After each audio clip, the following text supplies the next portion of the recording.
नमः हरे हराये नमः। हरे कृष्णा। आज हम भगवत गीता अध्याय 7 श्लोक नंबर 6 सीखेंगे। चलिए शुरू करते हैं। एतद् योनिनि भूतानि सर्वनित्य उपधारय अहं कृत्स्नस्य जगतः प्रभव प्रलयस्तथा। अब हम इसे धीरे धीरे बोलकर समझते हैं। एतत् योनिनि भूतानि सर्वाणित्य उपधारय अहं कृत्स्नस्य जगतः प्रभव प्रलयस्तथा।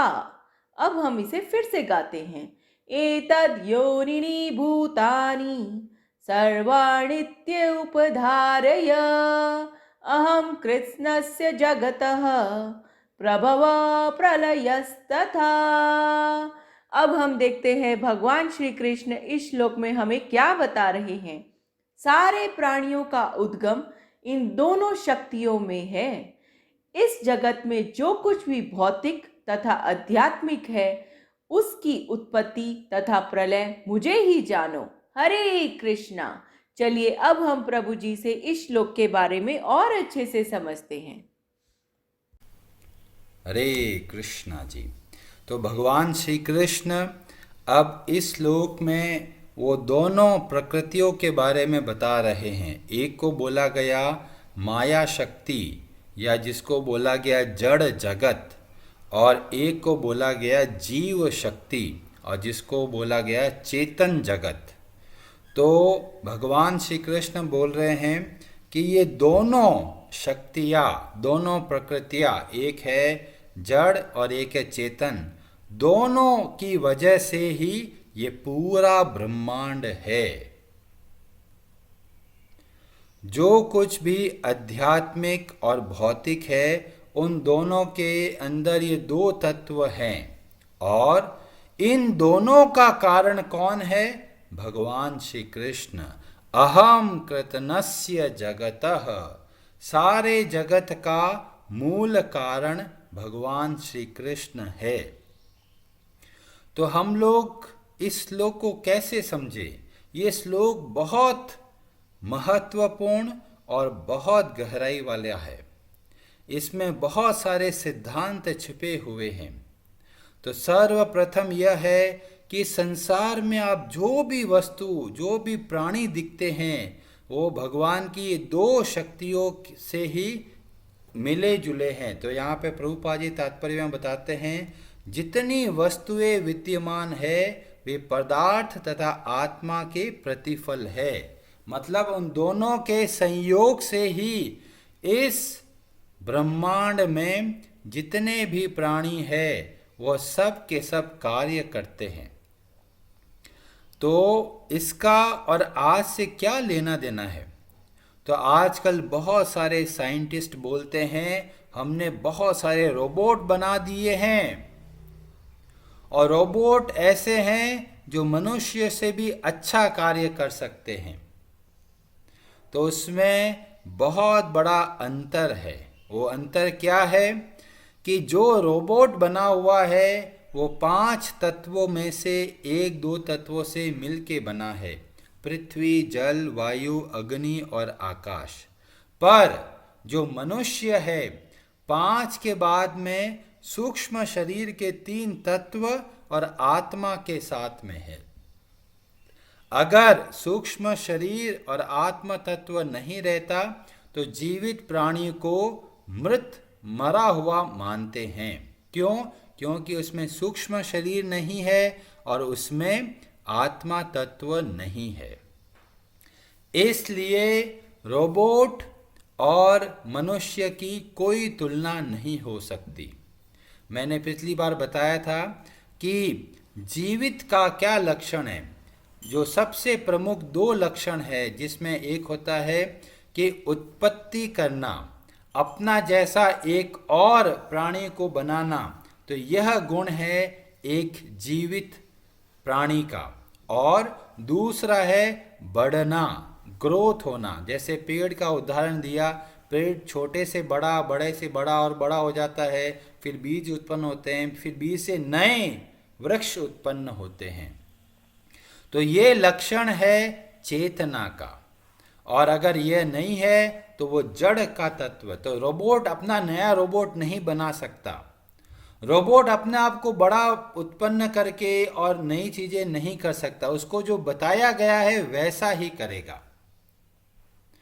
तो इस संसार में बहुत सारे साइंटिस्ट ऐसा भी बोलते हैं, अरे ये शरीर ये क्या है, ये तो केमिकल से बना हुआ है, इसमें ये है, इसमें ये है, इसमें ये है। पर कोई भी मृत इस शरीर को नहीं बना सकता।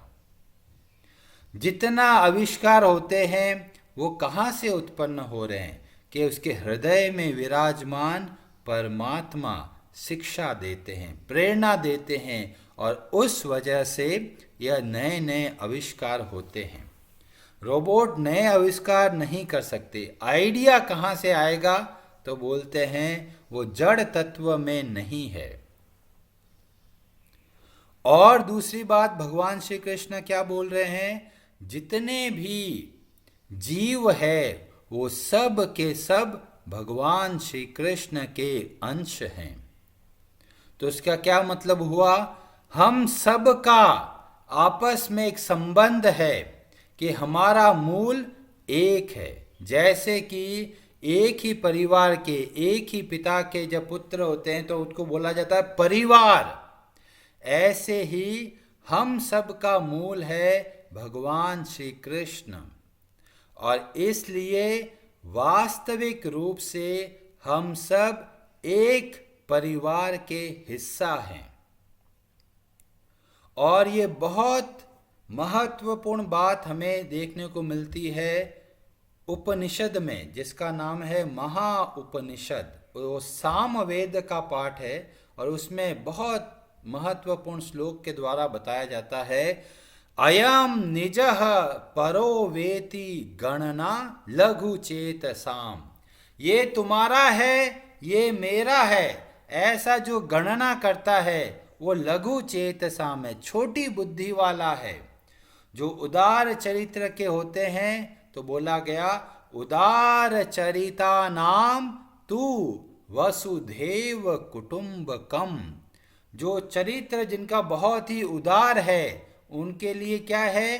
पूरी सृष्टि, वसुधैव, पूरी वसुधा, पूरी पृथ्वी क्या है? एक कुटुंब की तरह है, एक परिवार का हिस्सा की तरह है। और यही बात भगवत गीता के इस श्लोक के माध्यम से पता चलता है कि हम सबका उद्गम स्थान एक है। भगवान श्री कृष्ण सभी कारणों के मूल कारण है।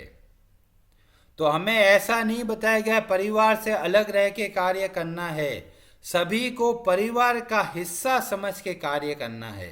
और कैसे कार्य करना है? इस तरह से कार्य करना कि परिवार के अन्य सदस्य भगवान श्री कृष्ण से जुड़े। वह माता पिता धन्य है जो अपने पुत्र को, अपनी पुत्री को और अपने जितने भी आश्रित हैं उन सब को भगवान कृष्ण की भक्ति सिखाते हैं। ऐसे गुरु की वास्तविक महिमा है जो अपने शिष्य को भगवान श्री कृष्ण की भक्ति करना सिखाते हैं। और इस संदर्भ में एक बहुत अद्भुत कथा देखने को मिलती है। भागवतम के स्कंद 8 में और अध्याय 23 में वर्णन आता है। और कथा इस तरह से चलती है, बलि महाराज जो कि दानवों के राजा हैं, और एक बार उन्होंने पूरे त्रिलोक पे विजय प्राप्त कर ली, देवताओं को हरा दिया और सब पर उस समय दैत्यों का आधिपत्य हो गया। सर्वत्र राजा बलि का सर्वत्र प्रचार हो रहा था, ये बहुत बड़े शक्तिशाली दानव दैत्य राज है। और देवता लोग व्याकुल होकर भटक रहे थे और जाके उन्होंने प्रार्थना करी भगवान श्री हरि से, और भगवान आश्वासन देते हैं कि मैं प्रकट होकर और सारे देवी देवताओं का जो भी राज्य चला गया वो वापस देंगे। और भगवान प्रकट होते हैं वामन देव के रूप में। वामन का मतलब है छोटा रूप, एक बालक का रूप जैसा होता है वैतना। तो अब जो दैत्यराज बलि है वह यज्ञ का आयोजन कर रहे हैं, और उसमें वामन देव एक भिक्षु की तरह आते हैं और आके बलि से बोलते हैं, हे दैत्यराज, आप बड़े दानवीर है, आप हमको मुझे 3 पग की भूमि प्रदान कीजिए। दैत्यराज बलि सोचता है, अरे एक तो इतना छोटा सा बालक और उसका भी 3 पग मांग रहा है, मुझका अनादर कर रहे हो क्या? मैं इतना बड़ा राज्य दे सकता हूं पर तुम उससे 3 पग जमीन मांग रहे हो, वो भी तुम्हारे पांव का इतना छोटे छोटे पांव है। तो वामन देव बोलते हैं, हमें उतने में ही संतुष्ट हूं। तो इतने में ही बलि के गुरु शुक्राचार्य आते हैं और बोलते हैं, अरे राजन, ये विष्णु हैं, ये बहुत बड़ा छल कर सकते हैं, तुम इनको दान में मत देना।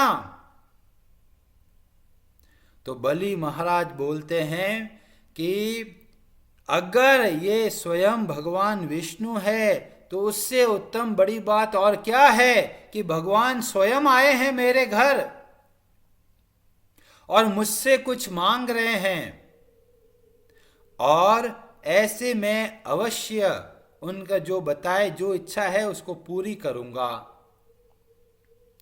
और इतने में भी दैत्यराज की बात सुनने के बाद भी जो गुरु शुक्राचार्य है वो क्या कर रहे हैं, वो प्रयत्न कर रहे कि भाई ये बलि ये दान नहीं दे, पर फिर भी उसकी नहीं चलती। तो यहाँ पे हमें देखने को मिलता है कि बलि अपने गुरु की भी बात नहीं सुनता। हमें इस बात का ध्यान रखना है, बहुत सारे गुरु बन चुके हैं और हमने ना जाने पहचाने पता नहीं किस किस को गुरु बना दिया है, पर गुरु का एक बहुत बड़ा महत्व है।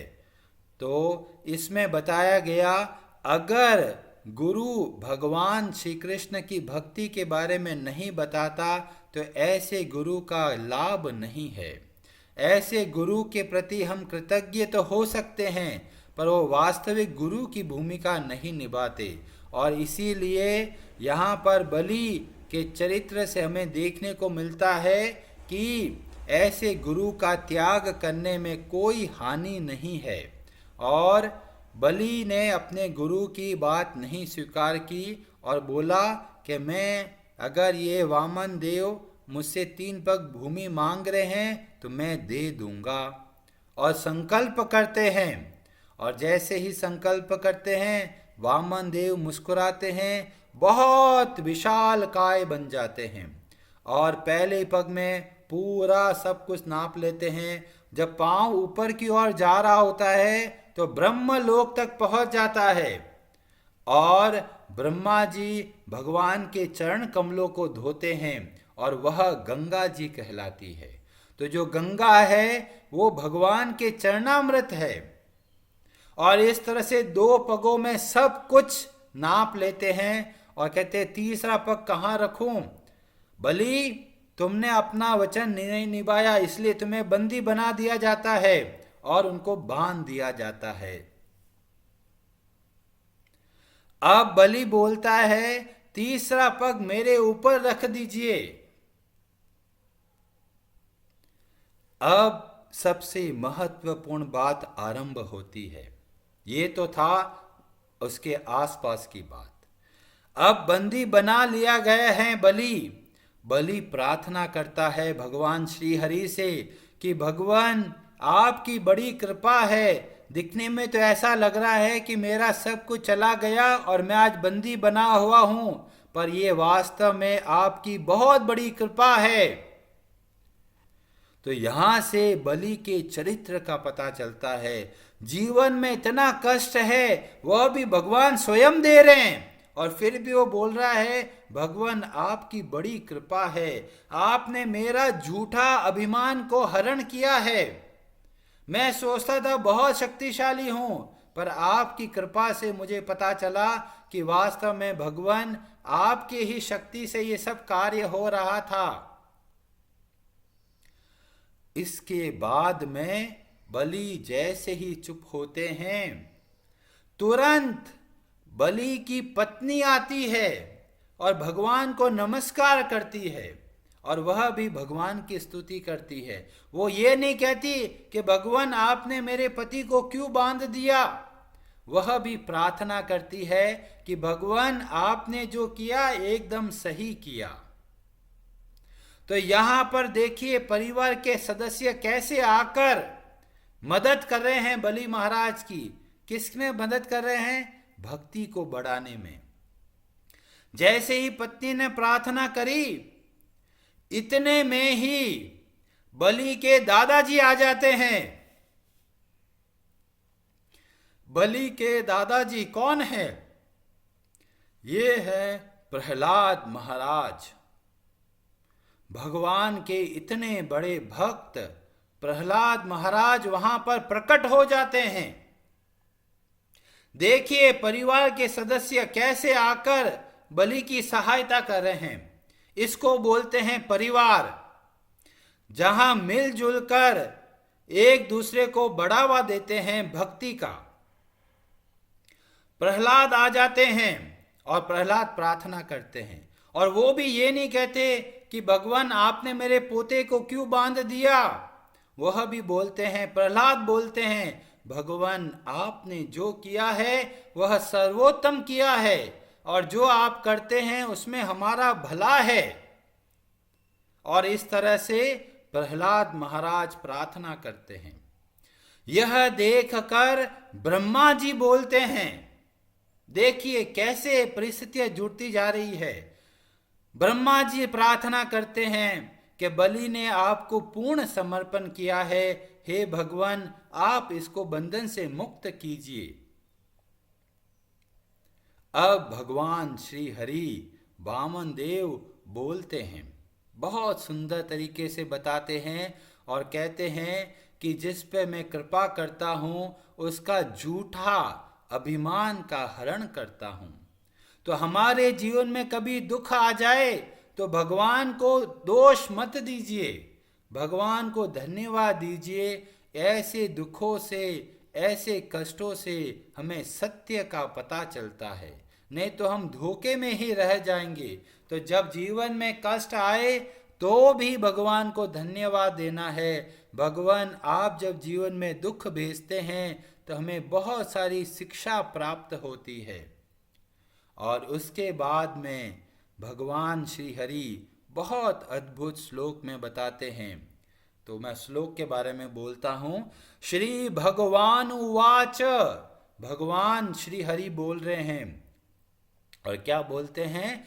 वत्स प्रहलाद भद्रम ते।